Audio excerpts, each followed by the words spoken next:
بسم اللہ الرحمن الرحیم۔ السلام علیکم۔ 15 شعبان کے حوالے سے آج میں مکمل ڈیٹیل سے بات کروں گی۔ 15 شعبان کی رات اور اس کا روزے کے بارے میں جو تحقیق ہے، تھوڑے بہت ٹوٹے پھوٹے الفاظ ہیں، ان کو میں بیان کر رہی ہوں۔ پہلی بات، 15 شعبان کی رات کو جس کا نام شب برات ہے، اس کا ذکر کسی بھی حدیث سے ثابت نہیں۔ عربی میں اس کو لیلۃ النصف من شعبان کہتے ہیں۔ شب برات عموماً لوگ اس رات مٹھائی حلوہ بنا کر بانٹنا یا پھر اس رات کو نہا دھو کر تیار ہونا۔ پہلی بات، اسلام میں راتوں کے تہواروں کا کوئی تصور نہیں ہے۔ اسلام کے جتنے بھی تہوار ہیں وہ دن کے ہیں۔ عید الفطر اور عید الاضحیٰ یہ ہمارے تو تہوار ہیں۔ اب ہمارے دن کے تہواروں کی بھی خاص حکمت ہے، مکمل تو نہیں پتہ۔ اگر دیکھا جائے تو اللہ نے رات عبادت کے لیے یا آرام کے لیے بنایا ہے، کیونکہ اگر دیکھیں غیر مسلموں کے تہوار رات کے ہوتے ہیں تو شراب نوشی زنا پتہ نہیں کیا کیا ہوتے ہیں۔ رات کا وقت گناہوں کی طرف مائل کرتا ہے۔ اب ہمارے تہوار دیکھیں تو نماز سے شروع ہوتے ہیں۔ شب برات کو ایک تہوار ماننا غلط ہے، کیونکہ ہم اس رات میٹھا بنا کر بانٹتے ہیں۔ جیسے عید کے دن ہم لوگ میٹھا بنا کر کھاتے اور بناتے ہیں۔ وہ بے شک اپنی زبان سے تہوار نہ کہیں، مگر اپنے عمل سے اس کو تہوار بنا رہے ہیں،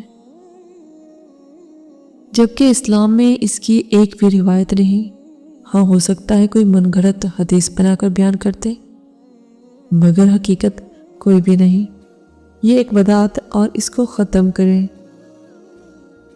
چلے ایک لمحے کے لیے ہم سوچ بھی لیں کہ اس کو صحیح مان بھی لیں، تو پھر کسی صحابہ سے کیوں نہیں واقعہ ہوا کہ کوئی صحابہ بھی اس رات قبرستان گئے ہوں؟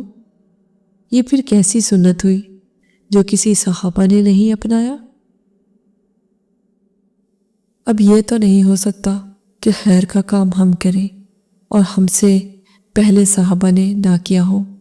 اگر اس رات قبرستان جانا سنت سے ظاہر ہوتا تو صحابہ کو سمجھ نہیں آئی اور ہمیں آ گئی،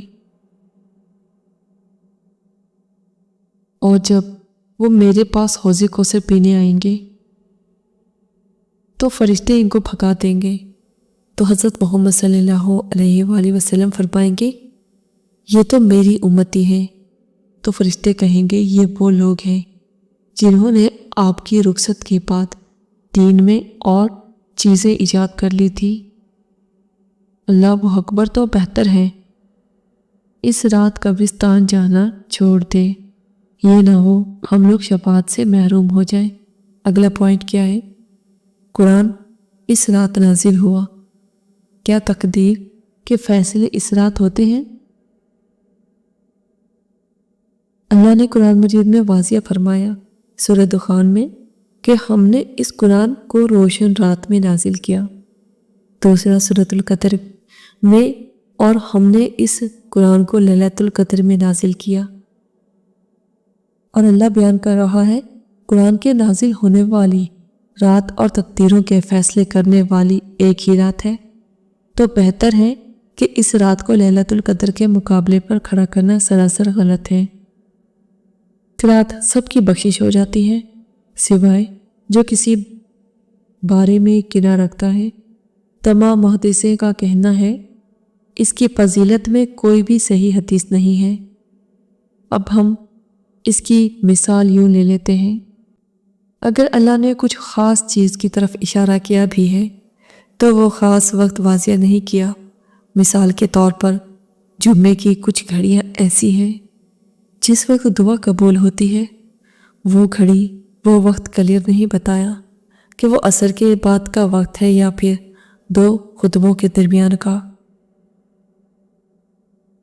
اور اگر جو علماء یہ بات کہتے ہیں کہ اس رات کی کوئی فضیلت نہیں تو وہ بھی یہ تحقیق جانتے ہیں۔ تو ایک بات یاد رکھیں، ضعیف حدیث موجود ہے اور صحیفے کو صحیح ماننا بھی ٹھیک نہیں، تو عبادت کریں۔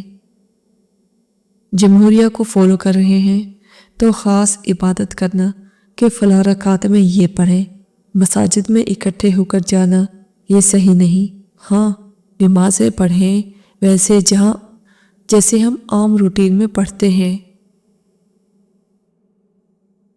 فلاں سورہ فلاں رکعت میں یہ غلط ہے، اس کی کوئی روایت نہیں۔ جتنا دل کرے رکعتیں پڑھے، نماز قرآن کی تلاوت کرے، نوافل پڑھے، دعائیں کرے، جتنا دل کرے، اللہ تعالیٰ توفیق دے۔ باقی یہ چراغاں کرنا، گھروں کو سجانا، یہ غلط ہے۔ اللہ ہم سب کو دین کو سمجھنے اور اس پر عمل کرنے کی توفیق عطا کرے، آمین یا رب العالمین۔